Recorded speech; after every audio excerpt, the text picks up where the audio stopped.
शोर। अहिरन के शान बा, यादवन के मान बा, माधवराव साहेब हमन के पहचान बा।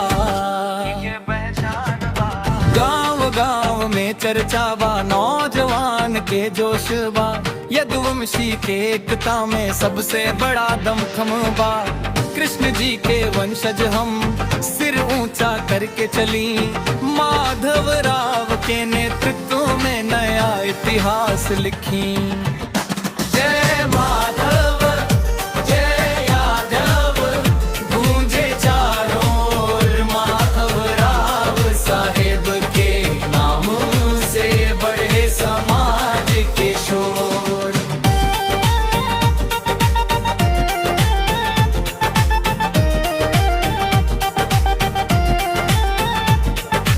हरियर गमछा कंधा पर, दिल में समाज के प्यार, अहिरन के बेदा जागल अब ना मानी हार। एकता के मशाल जले, बढ़े समाज के मान, माधवराव साहेब संग लिख बनाया पहचान। यादव के ललकार बा,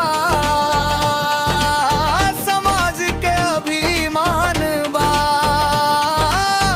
माधवराव साहेब हमरा दिल के सम्मान बा।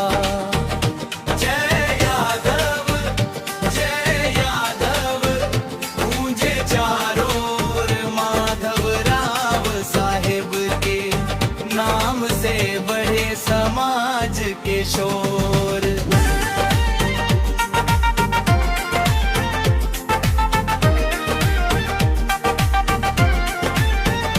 जय यादव जय यादव, गूंजे चारों ओर, माधवराव साहेब के नाम से बढ़े समाज के शोर।